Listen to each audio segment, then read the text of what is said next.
والصلاة والسلام على سيد الأنبياء والمرسلين أما بعد فأعوذ بالله من الشيطان الرجيم بسم الله الرحمن الرحيم يا أيها الذين آمنوا كتب عليكم الصيام كما كتب على الذين من قبلكم لعلكم تتقون قال الله تعالى في الكلام المجيد والفرقان الحميد إن الله وملائكته يصلون على النبي يا أيها الذين آمنوا صلوا عليه وسلموا تسلیما. کوئی زبان خاموش نہ رہے، بڑی ایمانداری سے پڑھی الصلاۃ والسلام علیک یا سیدی یا رسول اللہ وعلی آلک وصحابک یا حبیب اللہ. الصلاۃ والسلام علیک یا رحمۃ للعالمین وعلی الحسن والحسین. الصلاۃ والسلام علیک یا قائد الغر المہجرین وعلی آلک وصحابک یا امام الانبیاء والمرسلین.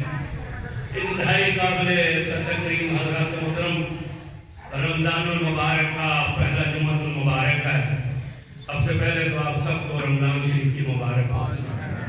اللہ تعالیٰ اس ماہ سیام کو ہماری بخشش کا ذریعہ بنائے، ہمیں اس کے روزے رکھ کے ان کا حق ادا کرنے کی توفیق دے اور ہمیں اپنے مولا کو راضی کرنے کی توفیق دے. دیر تھوڑی سی اس لیے ہو گئی کہ پورے شہر میں پانی ہے. میں آیا تو گاڑی میں ہوں، لیکن پھر وہ گاڑی تو پانی سے گزر جاتی ہے، لیکن ساتھ گزرنے والوں کا خیال بھی کرنا ہے. بہت سارے لوگ جمعہ پڑھ کر آ رہے ہیں، بہت سارے جا رہے ہیں، وہ پھر بڑی احتیاط سے آنے میں ذرا ٹائم لگ گیا. بہرحال انشاءاللہ تقریر وقت پر ہی ختم ہوگی جس پر ختم ہوگی ہے. میرے دوستوں اور میرے بھائیوں، اللہ رب العزت نے قرآن مجید فرقان حمید کی اس آیہ مبارکہ میں ارشاد فرمایا یا ایھا الذین آمنوا، اے لوگوں جو ایمان لائے، کتب علیکم الصیام، تم پر روزے فرض کیے کما کتب علی الذین من قبلکم، جیسا کہ تم سے پہلے لوگوں پر فرض کیے لعلکم تتقون، تاکہ تم متقی اور پرہیزگار. اللہ نے قرآن کی اس آیت میں 3 باتوں کا ذکر کیا. روزے کی فرضیت کا ذکر کیا، پھر یہ امت محمد صلی اللہ علیہ وسلم کو بتلایا کہ سنو یہ کوئی نیا کام نہیں ہے یا کوئی تم پر نئی عبادت فرض نہیں کی گئی ہے، یہ وہ عبادت ہے جو تم سب پہلوں پر بھی فرض کی گئی. آگے پھر اس کی حکمت بیان کی کہ ہم نے کیوں روزے فرض کیے، لعلکم تتقون، تاکہ تم متقی اور پرہیزگار بنو، تاکہ تم اللہ سے ڈرنے والے بنو. انسان بیمار ہو تو وہ کسی ڈاکٹر کے پاس جاتا ہے، وہ ڈاکٹر اس کی نبض پر ہاتھ رکھ کے یا حکیم اس کی تشخیص کرتا ہے مرض کی تشخیص کے بعد وہ اسے ایک نسخہ لکھ دیتا ہے اور ساتھ میں یہ بھی بتلا دیتا ہے کہ تم نے فلاں چیز کا پرہیز کرنا ہے، یعنی دوا بھی دیتا ہے اور پرہیز بھی بتلاتا ہے. اللہ تعالیٰ خود سب سے بڑا حکیم ہے. اس نے جب ہماری جسمانی اور روحانی بیماریوں کو دیکھا تو اس نے یہ روزے کا علاج تجویز کیا کہ اے بندو 1 مہینہ ہماری رضا کے لیے تم ہماری خاطر بھوکے اور پیاسے رہو اور مخصوص وقت میں حلال چیزوں سے تم پرہیز کرو تو نتیجہ نکلے گا کیا؟ میں تمہارے بدن کو بھی گناہوں سے پاک کر دوں گا، میں تمہاری روح کو بھی گناہوں سے پاک کر دوں گا.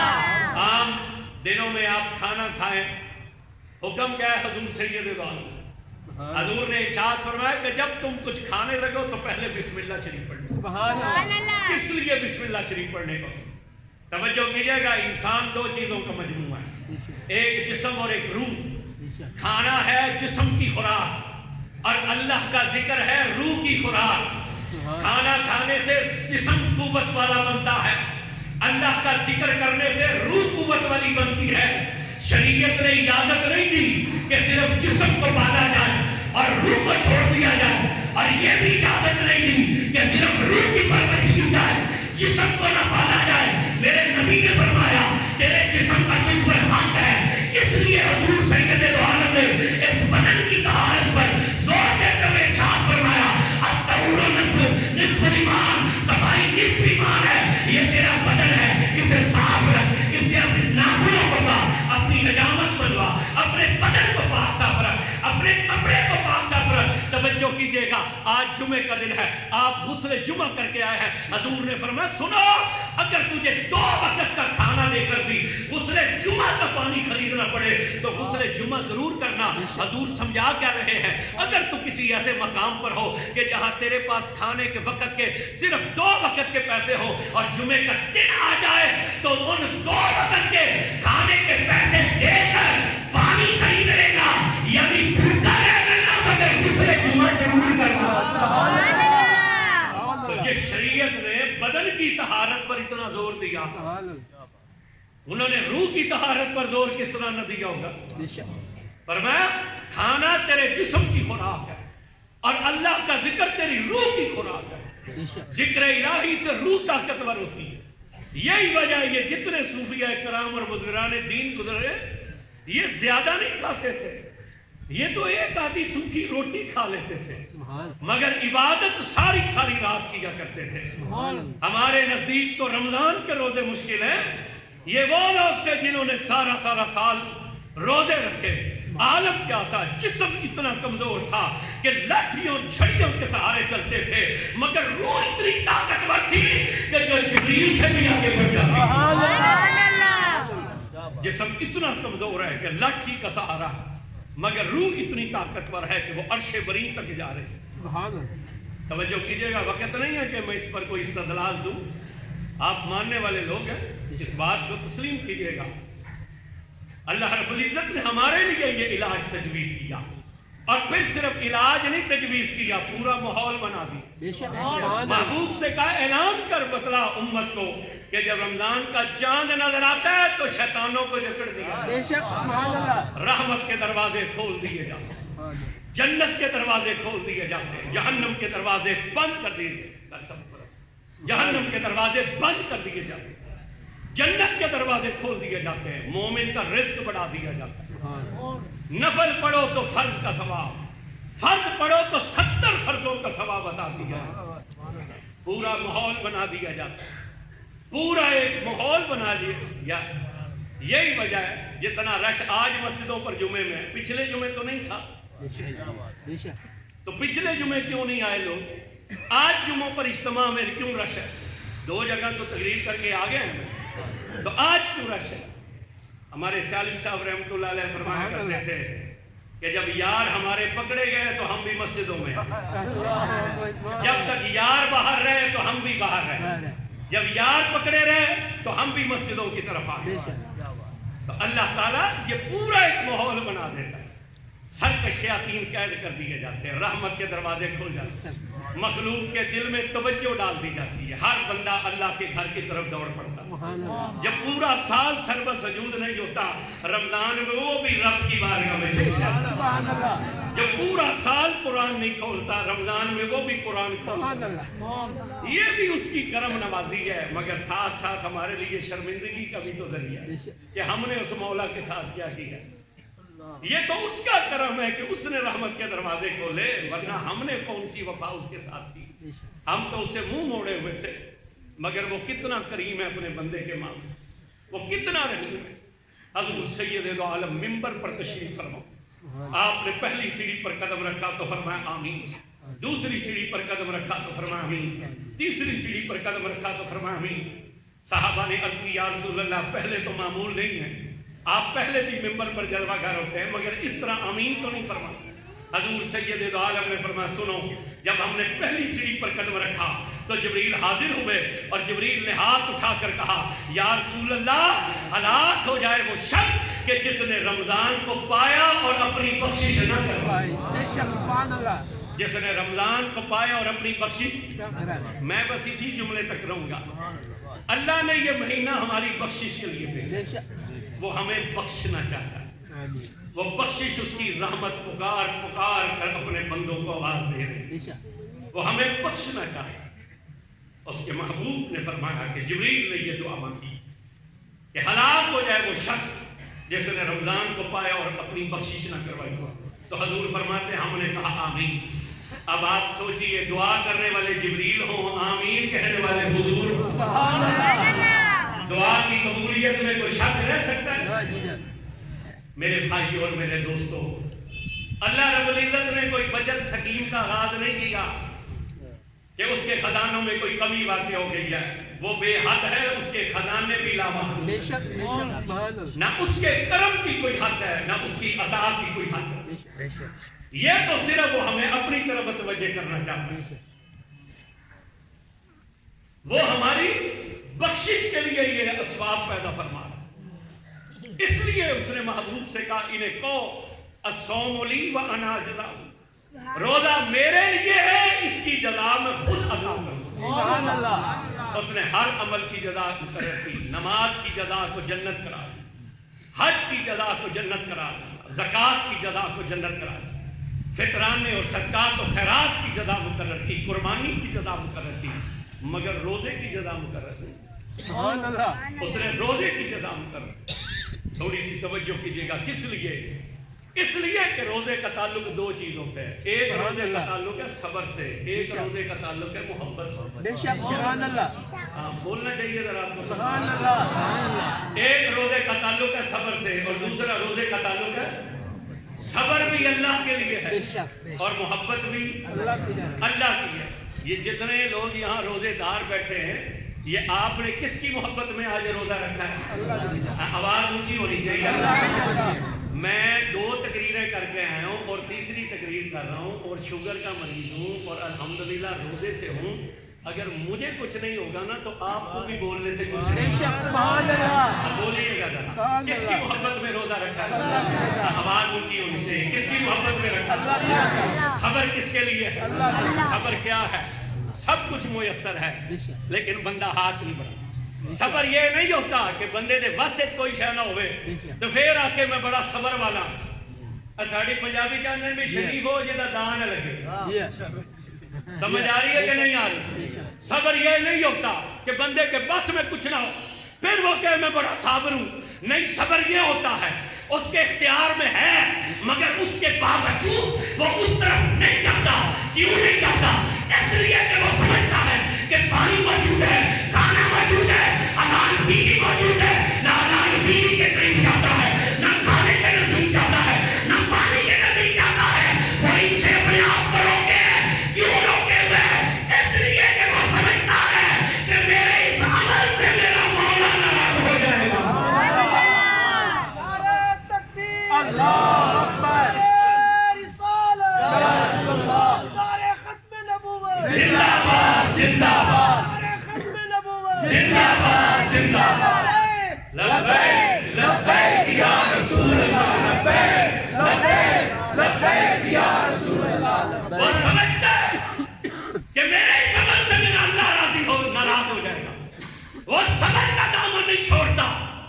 اس لیے فرمایا کہ روزہ صبر سے ہے اور صبر کی جزا میں خود بنتا. روزے کا تعلق محبت سے ہے. جتنی محبت اعلیٰ ہوگی اتنا روزے کا حق زیادہ. جتنی محبت کامل ہوگی اتنی رب کی فرما برداری زیادہ. اور میں آپ کو ایک بات یہاں یہ بھی بتلاتا جاؤں, بندہ مومن کا ہر عمل اللہ کے لیے ہوتا ہے. یہ بات یاد رکھیے. اخلاص کیا ہے؟ اللہ ہم سب کو اخلاص نصیب فرما. حضور مولا کائنات علی شیر خدا علیہ السلام فرماتے ہیں, اے اللہ میں تیری عبادت اس لیے نہیں کرتا کہ مجھے جنت ملے. نہیں, آواز نہیں آئی. میں تیری عبادت اس لیے نہیں کرتا کہ مجھے جنت ملے. اگر میں جنت کے لیے تیری عبادت کروں تو یہ عبادت نہیں ہے, یہ تجارت ہے. اور میں دوزخ کے ڈر سے بھی تیری عبادت نہیں کرتا. اگر دوزخ کے ڈر سے تیری عبادت کروں تو یہ عبادت نہیں, یہ غلامی ہے. میں تیری عبادت اس لیے کرتا ہوں کہ تو عبادت کے لائق ہے.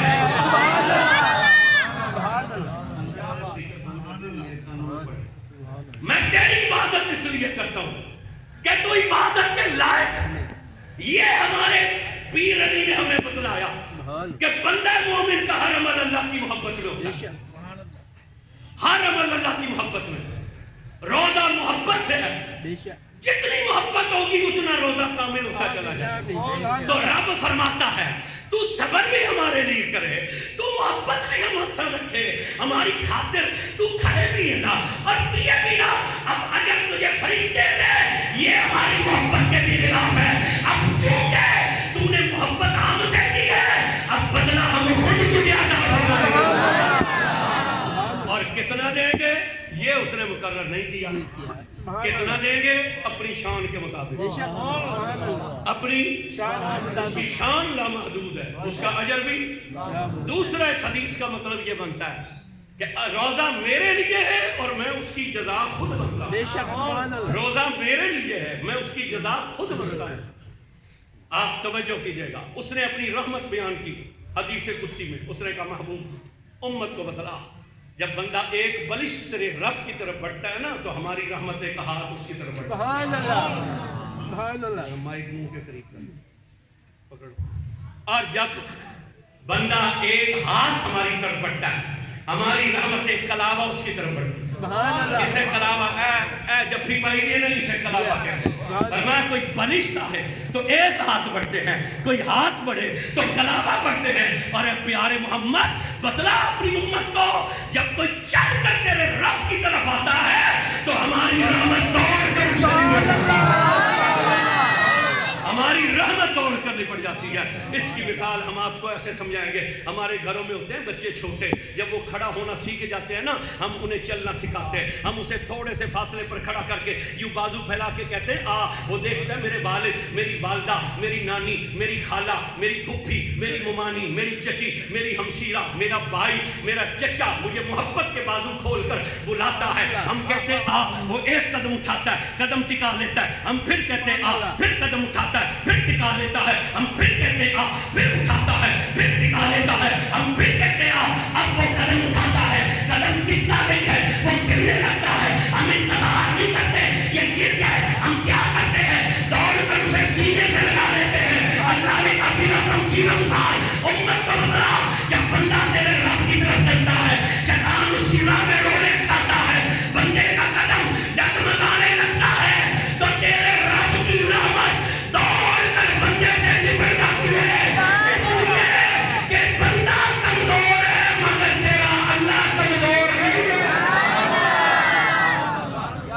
بندہ کمزور ہے مگر تیرا اللہ کمزور نہیں. آپ بولیے گا ذرا, تیرا اللہ کمزور نہیں ہے. یہ رحمت ہے اس کی جس نے ہمیں سنبھال لیا. آپ بولیے گا ذرا, یہ رحمت ہے جس نے سنبھال لیا. اس لیے فرمایا صوم لی وانا جزا بہی, روزہ میرے لیے ہے جزا میں بنتا ہوں. آپ سوچئے تو صحیح, بندے نے چند گھنٹے بھوکا اور پیاسا رہ کے پایا کس ذات کو ہے جو ارحم الراحمین ہے, ساری کائنات کا رب ہے, رب المشرقین و رب المغربین. چند گھنٹے بھوکا پیاسا رہ کے کس ذات کو اپنا بنا لیا, وہ جو ساری کائنات کا رب ہے. وہ فرماتا ہے تو نے ہماری خاطر پیاس برداشت کی, تو نے ہمارے لیے بھوک برداشت کی. اچھا تو ہمارے لیے حلال چیزوں سے بچا رہا, پھر تو ہم سے محبت کرے اور ہم تجھ سے محبت نہ کریں, یہ کیسے ہو سکتا؟ پھر وہ فرماتا ہے تو نے چند گھنٹے بھوکا پیاسا رہ کے اس ذات کو اپنا بنا لیا جو ارحم الراحمین کی ذات.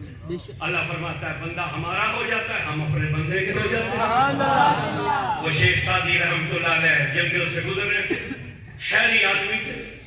آگے انہوں نے دیکھا ایک بندہ شیر پر بیٹھا ہوا تھا, ہاتھ میں اس نے سانپ کا کوڑا بنایا ہوا تھا, لنگوٹ کسا ہوا تھا. یہ شہری بندے تھے, ڈر کے جھاڑی کے پیچھے چپ گیا. اس نے سواری جھاڑی کے قریب روک کر سعدی باہر نکل. اس نے کہا سعدی باہر نکل. یہ باہر نکلے تو کانپ رہے تھے. اس نے کہا کام کر بھی ہے. کہنے لگے تو انسان ہے, جن ہے, پری ہے, کیا چیز ہے؟ ایک دشمن پر بیٹھا ہوا ہے, دوسرے دشمن کا تو نے کوڑا بنایا ہوا. شیر بھی انسان کا دشمن اور سانپ بھی انسان کا. جو بولو تو صحیح, شیر بھی دشمن اور سانپ بھی. اس نے کہا ایک دشمن پر تو سوار ہے, دوسرے کا تو نے کوڑا بنایا ہوا. تو انسان جن ہے پری. انہوں نے کہا سعدی ہم انسان, ہم ایک عام سے. حضرت سعدی سے جب یہ کہا تو حضرت سعدی نے کہا اچھا. انہوں نے کہا ہم ایک عام انسان. سعدی نے کہا پھر یہ بدلا, یہ کمال کہاں سے حاصل؟ سبحان اللہ. یہ کمال کہاں سے حاصل کہ شیر پر بیٹھا ہوا ہے, سانپ کا کوڑا بنایا ہوا ہے. اس نے آگے سے مسکرا کر کہا سعدی جب سے ہم یار کے بنے ہیں ساری کائنات ہماری. جب سے ہم یار کے بنے ہیں ساری کائنات ہماری بن گئی ہے. یہ رمضان ہمیں اپنا بنانے کے لیے تو بھیجا. یہ کس لیے بھیجا؟ ہم اس کے بن جائیں, ہم اس کے بن جائیں. اس لیے اس نے کہا کہ روزہ میرے لیے ہے، اس کی جزا میں خود بندے بے شک سبحان اللہ میں بندے کا ہو جاتا ہوں۔ اور آپ کو پتہ ہے نا جب بندہ اللہ بندے کا ہو جائے تو پھر بندے کی شان کیا ہوتی بے ہے؟ شک سبحان اللہ وقت نہیں ہے پھر کسی وقت گفتگو میں عرض کریں گے، ابھی ایک دو باتیں سن لیں رمضان شریف کے اندر لے توجہ کیجیے گا۔ اللہ فرماتا ہے اس نے روزہ ہمارے لیے، اب اس عبادت کی فضیلت اتنی کیوں ہے دوسری عبادتوں سے؟ باقی جتنی عبادتیں ہیں علماء فرماتے ہیں وہ غیروں کے لیے ہوتی ہے، سجدہ اللہ کو بھی ہوتا تھا اور بتوں کو بھی، آج بھی ہے، بولو کسے؟ بے شک سبحان اللہ یہ انڈیا تو چھوڑو، جو پاکستان میں ہندو ہیں وہ کسے سجدہ کر رہے ہیں؟ بتوں کو کر رہے ہیں۔ سجدہ اللہ کو بھی ہوتا تھا اور بولنا پڑے گا ذرا، اور بتوں کو بھی۔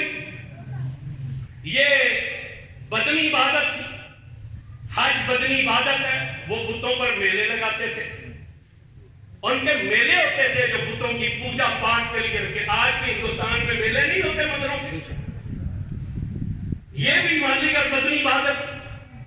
سجدہ اللہ کو بھی ہوتا تھا، بتوں کو بھی ہوتا تھا، اور ہمارے ملک میں بھی ابھی یہ حالات ہے۔ آج بزرگوں کا نام لے کر بزرگوں سے دشمنیاں کی جا رہی ہیں۔ یہ پچھلے دنوں جو شہباز قلندر علیہ رحمت کا عرس مبارک تھا، کیا ہوا؟ کنجریاں نچائیں گئی بزرگوں کا نام لے کر، شام قلندر کے نام پر کنجریاں اور ہجڑے نچائے گئے، اور لال رنگ کے کپڑے پہن کر بسیں جا رہی ہیں، بیچ میں شراب کی پیٹیاں اور چرس اور ہیروئن اور نشہ رکھ کے لے جا رہے ہیں۔ یہ نہیں قلندر صاحب کی طرف جا رہے جی، یہ قلندری ہے۔ میں نے کہا یہ بھنگے پی کے جی، چرسے پی کے دمالے گالی جا رہی ہیں، ڈانس ہو رہا ہے جی، ناچ رہے کنجریاں۔ میں پوچھتا ہوں ناچنے سے قلندر بنتے؟ بولنا نہ پرچا، ناچنے سے قلندر بنتے؟ ناچنے سے قلندر نہیں بنتا۔ اگر ناچنے سے قلندر بنتے نا تو سارے کنجر قلندر بن جاتے۔ ناچنے سے قلندر نہیں بنتے، قلندر قرآن پڑھنے سے بنتا ہے، قلندر رب کو سجدے کرنے سے بنتا ہے، ناچنے سے قلندر نہیں بنتا۔ یہ دشمنی ہے بزرگوں کے ساتھ۔ کنجریاں، میں نے ایک کمینے سے کہا، میں نے کہا تم نے جو کنجری گروائی فیصل آباد سے 2-3 سال کی بات ہے، اور یہ جو تم نے کام کیا شرم نہیں آئی؟ مجھے کہتا ہے کہ ثواب ہے۔ میں نے کہا جب پیو میں نے نہ دیا کہ کول خالی تیری کنجری میں جاؤں گی۔ تجھے شہباز قلندر زیادہ پیارے ہیں، تجھے باپ پیارا کوئی نہیں؟ اپنی ماں کے مرنے پر خسرے کیوں نہیں بچاتے؟ ماں پیاری کوئی نہیں کہتے؟ تماشا بنا ہوا ہے، کوئی روکنے والا ہی نہیں، پوچھنے والا ہی نہیں۔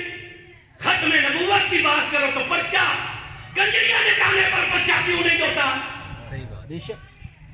جو لچے لفنگے 2 نمبر نام بزرگوں کا بدنام کر رہے ہیں۔ ہر سال بڑی گرمی پر ہمارا بیان ہوتا ہے حضرت شہباز قلندر، یوٹیوب پہ میری تقریر موجود ہے۔ میں نے ان کے دروازے پر تقریر کرتے ہوئے کہا تھا، میں نے کہا سنی تو سنی، کوئی شیعہ مجھے کسی ایک کتاب سے روایت نکال کر دکھلا دے کہ حضرت شہباز قلندر نے کہا ہو جب میں دنیا سے چلا جاؤں تو اپنی عورتیں میرے مزار پر نچانا نہ کرنا، نعرہ نہ لگا۔ کوئی میں نے کہا شیعہ مجھے کسی کتاب سے نکال کر دکھلا دے کہ حضرت شہباز قلندر نے کہا جب میں دنیا سے چلا جاؤں تو میری قبر پر اپنی عورتیں نچانا نہ کریں۔ آپ کس جامع مسجد میں آپ جمعے کی نماز پڑھ رہے ہیں کہ نہیں آئے؟ بولنا پڑے گا تھوڑا سا۔ کس کی عبادت کرنے آئے؟ یہ گھر کس کا ہے؟ اللہ کا۔ تو مرد ہیں کہ عورتیں بھی آئیں؟ عورتیں کیوں نہیں آئیں؟ مسلمان نہیں ہیں؟ ان پر نماز فرض نہیں ہے تو کیوں نہیں آئی؟ وہ نہیں آ سکتی، وہ جمعہ پڑھنے نہیں آ سکتی، اس کی شرائط ہے، مگر وہ اس طرح مردوں کے ساتھ عبادت کرنے نہیں آ سکتی۔ تو تمہیں سمجھ نہیں آئی؟ اور اگر عورت اللہ کے گھر میں اللہ کی عبادت کرنے نہیں جا سکتی، وہ دربار پر دھمال ڈالنے کیسے جا سکتی ہے؟ کیا بات ہے؟ اور دربار پر دھمال کیسے ڈالنے جا سکتی ہے؟ اور جس طرح ہماری عورتیں یہ 10 محرم کو قبرستان میں گئی ہوتی ہیں، جتنی دیر یہ رہتی ہیں ان پر لعنت برس رہی ہوتی ہے، چاہے یہ وہاں قرآن ہی کھول کر بیٹھی کیوں۔ حرام ہے اس طرح عورتوں کا، یہ جس طرح درباروں پر چلی ہوتی ہیں حرام ہے اس طرح ان کا۔ یہ مکے بھی چلی گئے تو انہوں نے کھا لیا میں اب تو ہمارے درباروں میں اتنے مرد نہیں ہوتے جتنی عورتیں ہوتی ہیں. یہ کس نے کنٹرول کرنا ہے؟ یہ کس نے سمجھانا ہے؟ تماشا بنا ہوا اونٹوں پر چادریں لاتی ہوئی ہیں جی, پورے ملک میں اونٹ چکر لے. لوگ پیسے کا حرام ہے ان کو پیسے دینا, حرام ہے ان کو پیسے دینا. چادر چڑھانے جا رہے ہیں, آگے ڈھول بج رہا پورے شہر سے, تجھے اتنا شوق ہے تو پلے سے چادر چڑھا. اعلیٰ حضرت عظیم البرکت رحمۃ اللہ علیہ فرماتے ہیں کہ قبر پر ایک چادر ہو تو دوسری چادر چڑھانا حرام ہے. مگر ہم نے تو منت یہی مانی ہوتی ہے, میرا فلانا کام ہو جائے چادر چڑھاؤں گا, فلانا کام ہو جائے دیگ پکاؤں گا. اسی سوکھی جان چھڑانی ہوتی. پھر وہ چادریں جاتی کدھر؟ اوقاف کے قبضے میں دربار ہو تو اوقاف والے لے جاتے, وہ واپس دکانوں پر بیچ دیتے, اور سائے تو یہ بڑے بڑے لوگوں کے گلے میں ڈال دیتے. جی میں دیگ پکا کے بانٹوں گا, یہاں اللہ نہیں قبول کرتا. بولے نہیں آپ, یہاں اللہ نہیں قبول کرتا. کس نے کہا تجھے دیگ پکا کر بانٹنے کے لیے؟ اگر تم نے منت مان لی ہے اور وہ پوری ہو گئی ہے, ضرور وہ 8-10 ہزار کے چاول بٹا کر بانٹنے, وہی 8-10 ہزار کا راشن کسی غریب کے گھر ڈلوا دے. سبحان اللہ. قوم تو رل گئی آٹے کے پیچھے. کتنی ہلاکتیں ہو چکی ہیں آٹے کے, 10 کلو کے توڑے کے پیچھے قوم تو لٹ گئی. اور آج ہماری حالت کیا ہے؟ ہم نے منت وہ مانگی ہے کہ جس منت کا اللہ والوں سے کوئی تعلق نہیں. اصل منت کیا ہوتی ہے؟ یہ پنجتن پاک کے صدقے دنیا بنی. بے شک سبحان اللہ. بے شک امام حسن حسین علیہ السلام بے شک سبحان اللہ. مولا علی اور سیدہ پاک نے منت مانی ہمارے بچے تندرست ہو جائیں, ہم 3 روزے رکھیں. سبحان اللہ. سبحان اللہ اونچی ہو رہی ہے. انہوں نے کہا ہمارے بچے تندرست ہو جائیں تو ہم کتنے روزے رکھیں گے؟ پھر اللہ نے حسن حسین پاک کو شفا بخشی تو سیدہ اور مولا علی نے روزہ رکھا, پانی کے ساتھ, گھر میں کچھ نہیں تھا, سبحان اللہ. پانی کے ساتھ. پھر علی نے سارا دن مزدوری کی, شام کو راشن لے کر آئے, سیدہ نے کھانا بنایا. جب افطاری کرنے لگے دروازے پر دستک ہو گئی, پوچھا من دخل باب کون ہے؟ اس نے کہا انا اسیر, میں قیدی ہوں. قرآن عیدگاہ کی جامع مسجد میں آنے والوں, میں تم سے پوچھنا چاہتا ہوں قیدی جیلوں میں ہوتے ہیں کہ گلیوں میں ہوتے ہیں؟ سبحان اللہ. اس نے کہا انا اسیر. سیدہ نے سارا کھانا اٹھا سبحان اللہ. پھر پانی سے روزہ کھول لیا, صبح پھر پانی سے رکھا. علی پاک نے سارا دن محنت کی, شام کو پھر راشن آیا, کھانا تیار ہوا. جب افطار کرنے لگے دروازے پر دستک ہوئی, کون ہے؟ اس نے کہا میں مسافر ہوں. سارا کھانا اٹھا کر اسے دے دیا. پھر پانی سے روزہ کھولا, تیسرے دن پھر پانی سے رکھا. پھر افطار کا وقت آیا, علی سارا دن محنت کر کے راشن لے کر آئے. پھر جب روزہ کھولنے لگے دروازے پر دستک ہوئی, من تک بات. اس نے کہا میں یتیم ہوں, کھانا بھوکا ہوں, کھانا مانگتا ہوں. سارا کھانا اٹھا کر دے دیا. ادھر یتیم نکلا, ادھر سے رسول اللہ جلوہ کرو. سبحان اللہ. حضور نے فرمایا علی و فاطمہ جانتے ہو یہ 3 دن سے کون تمہارے دروازے پر سبحان اللہ. جانتے ہو یہ کون آ رہا تھا؟ حضور مسکین تھا, یتیم تھا, قیدی تھا. مصطفیٰ نے مسکرا کر کہا نہیں, مسکین تھا, نہ قیدی تھا, نہ وہ مسافر تھا, وہ جبریل تھا. اہل بیت تمہاری شان دکھلانے کے لیے آیا. سبحان اللہ. میں قرآن میں ذکر کیا ہوں. یہ ہوتی ہے منت. سمجھ آ رہی ہے کہ نہیں آ رہی؟ یہ ہوتی ہے منت, نفلوں کی منت ہوتی ہے. آج دشمنی کی جا رہی ہے بزرگوں کے ساتھ. توجہ کرنا, توجہ. تو وہ بتوں کے ساتھ مالی عبادت کرتے تھے, وہ بتوں کو سجدے بھی کرتے تھے, پھر مالی عبادت کرتے تھے. کیا مالی عبادت کرتے تھے؟ جب بچے پیدا ہوتے تھے اونٹوں کے تو وہ کیا کرتے تھے؟ جو بے عیب ہوتے تھے وہ بتوں کے نام, اور جو عیب والے ہوتے تھے وہ اللہ کے نام.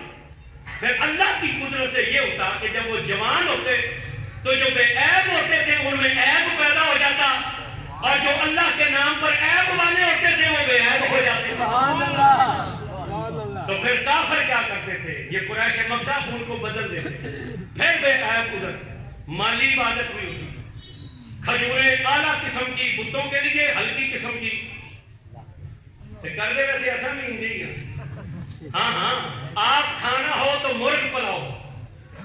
رفیق صاحب اللہ نے نہ دے دینا ہوئے تو بھی چھولے پا رہے. کرتے ہم بھی یہی ہیں. آپ کھانا ہو تو مرغ پلاؤ, اللہ کے نام پر دینا ہو تو مٹر ڈال دو, چنے ڈال دو, کئی لوگوں کو بڑا ٹھڑک ہوتا ہے یہ میں لفظ بول گیا اسے سب اللہ تعالیٰ معاف کر دے مجھے، یہ کھجوریں بانٹنے کا اپنے گھر لے جاتے ہیں نرم کھجوریں، اور روزے داروں کے لیے مسجد میں وہ کھجور ہوتی ہے جس کے ساتھ کلہاڑی چاہیے توڑنے کے۔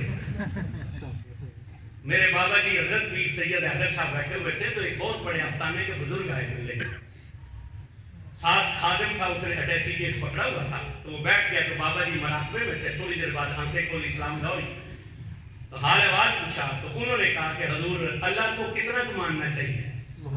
یہ ان پیر صاحب نے بابا جی سے پوچھا اللہ کو کتنا کو ماننا چاہیے؟